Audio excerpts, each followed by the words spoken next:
Let's talk about this. This is a Telrad reflex sight.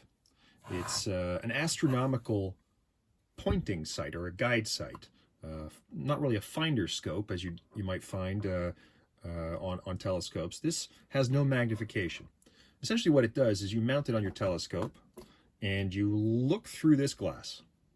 And through this glass you can project some red concentric rings, which probably might be a bit hard to see. Oh, there they go. There they are. Not quite focused in, but there's 3 rings. And the idea is if you point this, if you look through this glass at the star in the sky and you put them in the center of your rings, then you should be able to get that star in the vision of your telescope. So it's a pointing aid, a guiding aid. Now, there's plenty of videos on the internet about this particular sight. I actually quite like it a lot. So please have a look at the videos out there to understand why you'd use it, how you use it, and so on. I'm going to try to document in this particular video creating the additional circuit of a Telrad Pulser. This is an additional circuit that can be added to take those red rings and pulse them on and off. And you can vary the speed of that pulsation through this controller. The kit comes with a few bits and pieces. It comes with a knob that you could turn, a couple of wire wrap bullets to, if you don't have a soldering iron, you can use these to connect wires together. And the actual circuit board itself. Battery pack, 2 AA batteries, and a little potentiometer with a switch. You can just hear it there. And of course, this is used to control the speed of the pulsing. The circuit itself is based on a 555 timer. It's basically going to, what we're going to do is we're going to take this and mount it into the case and sort of connect it into the existing circuitry inside, so that when we switch it on, we'll see the red rings, but then we'll also be able to control the speed of the pulse, either from continuous rings or, I'm hoping, some sort of flashing, slow speed flashing. Now you might ask why you want to do that. Why do you want to add a flashing capability to these red rings? And it's all about looking at faint stars. I was out the other night and there was a full moon and, or not a full moon, almost a full moon. Anyway, a lot of light was around in the sky. And I was looking at some faint objects and it was hard to see them. The contrast in the sky was quite low. I could see these red rings beautifully, very crisp, sharp images. However, the subject that I was pointing at was kind of obscured. It was hard to see. And the idea is if you have those red rings and then they disappear, and then they appear, they disappear, and they appear, and they disappear, it helps you point this at the object that you're looking at. So that's what we're going to do. We're going to add this pulsar, and maybe this video might be of use to other viewers. Stay tuned. Okay, so this part of the video, I'm just going to talk over a few of the things. Here's the instructions that come with the pulsing kit, and it gives you the measurements to locate the holes. The instructions basically say, first things first, open the Telrad and remove the original battery connectors. So here you can see pulling out the battery connectors from the original Telrad setup. What you're going to do is basically cut the red and black wires as close to the battery connector, the battery holder as possible, because you want to retain as much of the original wiring to then wire in the new pulsar board, basically mapping the red wire to red wire and black wire to black wire. Pretty straightforward stuff. So here you can see me just removing the battery holder. And what we need to do then is to strip the wires and expose some of the remove the insulation and expose the wires underneath. Of course, this is a kind of a real-time video of installing the Telrad Pulsar, so please, if you, I'm sure you have more interesting things to look at in the video, more questions to be answered about how to do it, so please fast forward through the video. There's probably something more exciting than me stripping wires, for sure. but I'm including it here for completeness and just to show you the steps involved. Maybe that can help you.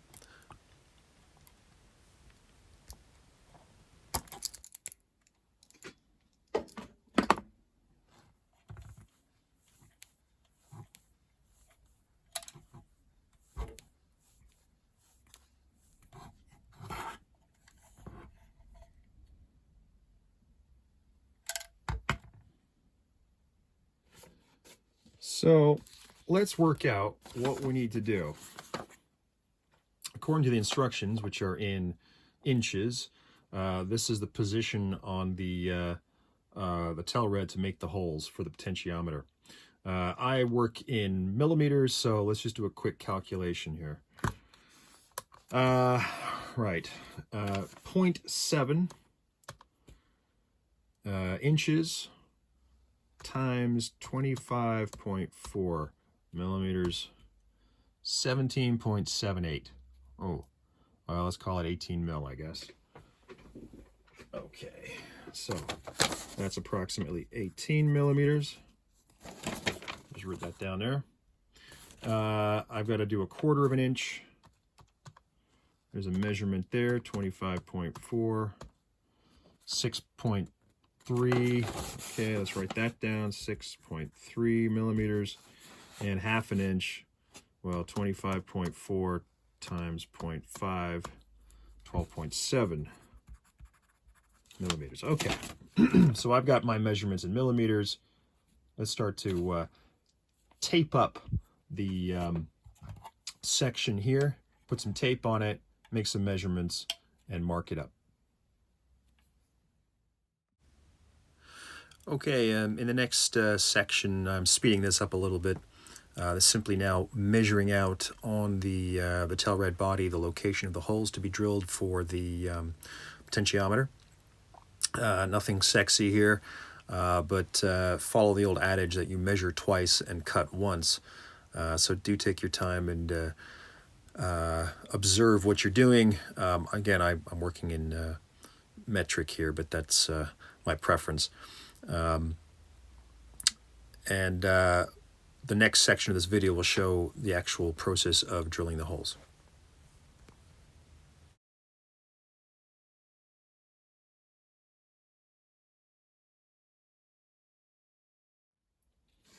All right, so as we get prepared, the drill hole sizes here are 932s and 332s. And if I put that in metric, just for my sake, 9 divided by 32 times 25.4. It's about a 7 mil, 7.1 mil bit. 3 divided by 32 times 25.4 equals 2.4 mil. Oh dear. Okay, let's get the drill bits that are closest to these numbers and drill our holes in. Okay, I got my drill bits. I got my 2.5 mil and my 7 mil, and we'll see how we go with these. First thing I'll do is I'll drill the 2.5 mil bit, and I'll use that as a guide hole for the larger bit. Let's just have a go. Hope you can see that on camera. Set the drill to drill, and off we go.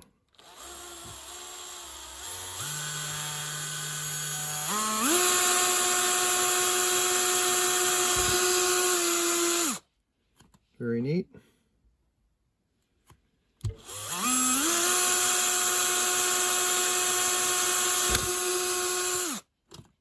Okay, let's change the drill bit up to the larger size.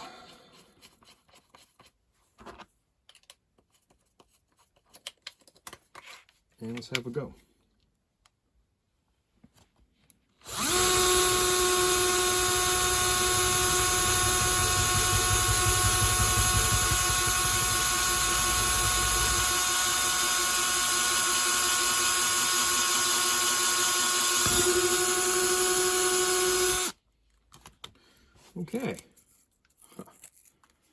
Very nice. Let's see what that looks like after I clean it up a little bit. Well, there's my hole. I haven't actually cleaned it up anything. It looks pretty good. This is for the potentiometer, and this is for the locating lug on the potentiometer. You can see the plastic is quite thick on these Telrads. They're quite robust, which is nice. And yeah, pretty easy to drill. Nice burring there, or whatever they call it. Wharf, I think it is called. Swarf, isn't it? Swarf. Okay, so let's try for a dry fit of the potentiometer, see if we can get it in. Now, the instructions do tell us how to orientate it. Let's have a look.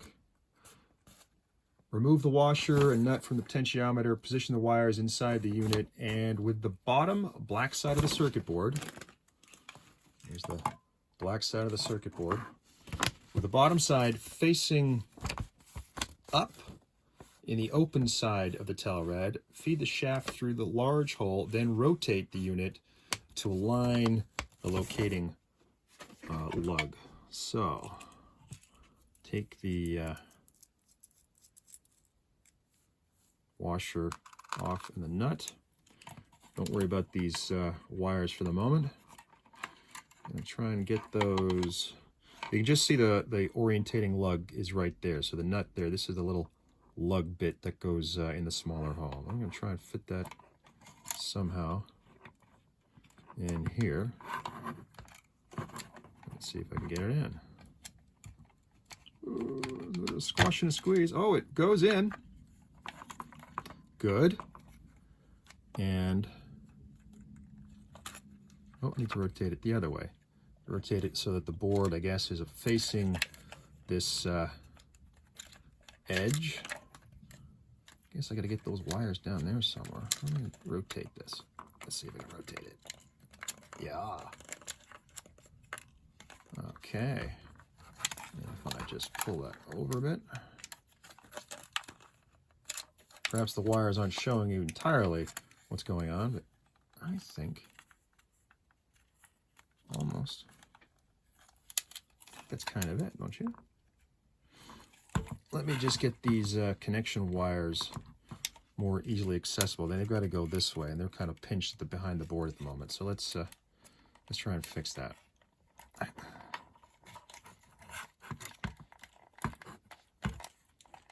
I might fast forward this part when you look at the back of my hand.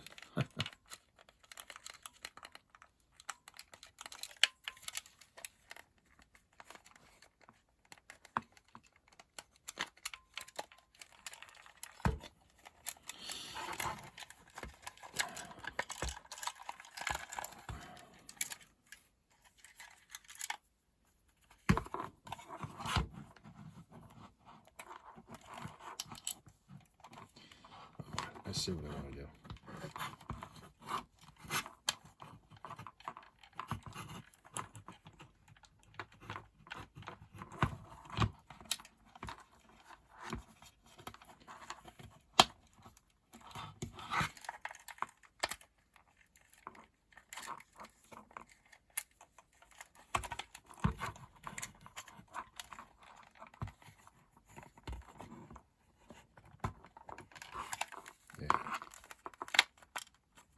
There we go. So now you can see the Telrad is in. I've got the connecting wires going underneath the board, so they're going to kind of going down the back and around the bottom. And then we have just the thing in here. So if I pull it out of the way, you can see how it's meant to sit. The locating lug is just resting in there. I put the washer on. I put the nut on.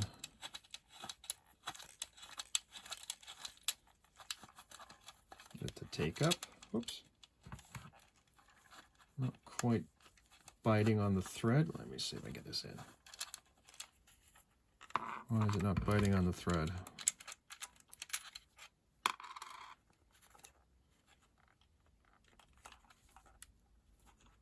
Yeah.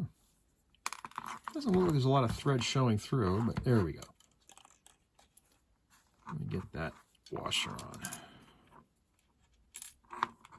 Let's see if we get this, just a bite on the thread. Come on.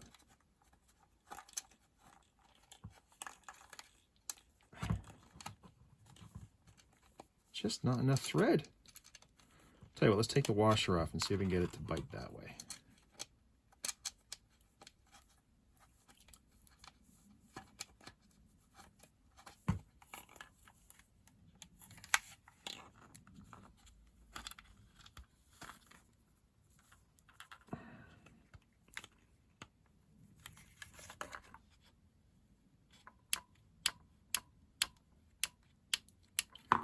Well, that's basically the idea. It's installed. It's a little bit fiddly. I want to say that there's not really a lot of thread coming up off this potentiometer through the case.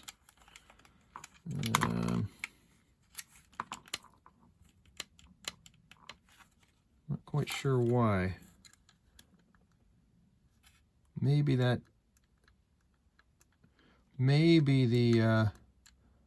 I think that fixing lug hole could come a little bit closer. So I'm going to just take the edge of this hole down a little bit. It looks like the lug isn't quite going through the hole. And I'll probably do that with a small file or maybe my pocket knife on the inside, just kind of scratch it out. The next thing you'll see is me cutting to, hopefully, an fully installed potentiometer. Okay, so all I did is I took my little drill and I kind of went at an angle into that lug hole there, just to kind of soften the inside radius of this hole and maybe the outside radius a little bit. But I think we're good now with a bit of thread. Let's just try that. The potentiometer is sitting much better against the wall, and yeah, boom, she's installed. Look at that, perfect. I'll probably just tighten that up with a little bit of pliers. Let's have a look. Just take that, cinch it down just a little bit. Don't really need to do much. Oh yeah, just a little quarter turn or so, 1/8 of a turn. And then putting this flat down. Yeah, that works. Let's just push the potentiometer on, and I guess the knob, you can orientate this any way you want. I'll probably orientate it with the direction of that angle there. So if I line that up pretty much there and push, hey, there you go. That should be the pulsar. So the way the pulsar is designed to work is this will still control the brightness of the Telrad rings.